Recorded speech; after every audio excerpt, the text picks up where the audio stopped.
ప్రభుత్వ నియంత్రణ లేకపోవడంతో ప్రైవేటు విద్యా సంస్థల దోపిడీ అడ్డు అదుపు లేకుండా కొనసాగుతుంది.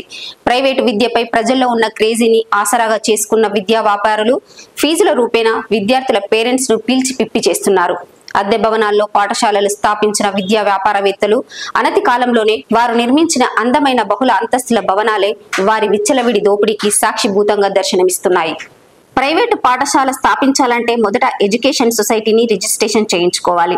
ఎడ్యుకేషన్ సొసైటీలో కనీసం 7 లేదా అంతకంటే ఎక్కువ మంది సభ్యులు ఉండాలి.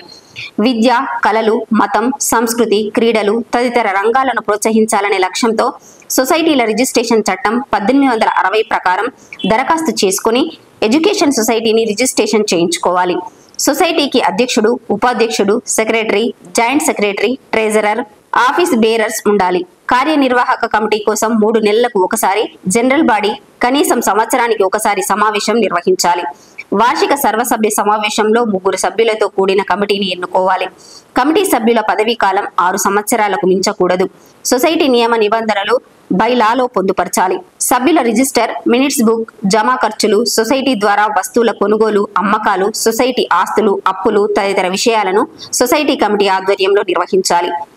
ఆడిట్ సైతం నిర్వహించవలసి ఉంటుంది. కళ, లలిత కళ, విద్య, దాతృత్వం, చేతి పనులు, మతం, క్రీడలు, సాహిత్యం, సంస్కృతి, సైన్స్, తత్వశాస్త్రం, ఏదైనా జ్ఞానం లేదా ప్రజా ప్రయోజనం వ్యాప్తిని ప్రోత్సహించడమే లక్ష్యంగా సొసైటీలు పనిచేయాలని సొసైటీల రిజిస్ట్రేషన్ చట్టం 2001 నిర్దేశిస్తుంది.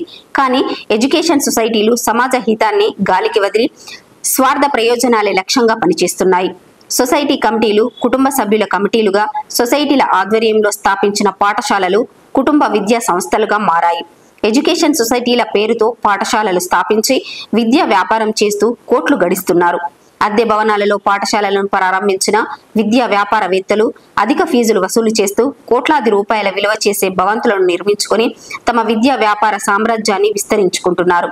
నాణ్యమైన విద్య అంటూ అడ్డు అదుపు లేకుండా అడ్డగోలుగా ఫీజులు వసూలు చేస్తున్నారు. ఫీజుల వసూళ్లలో ప్రభుత్వ నియంత్రణ లేకపోవడంతో ప్రైవేటు పాఠశాలల ఫీజుల దోపిడీకి అడ్డు అదుపు లేకుండా పోతుంది.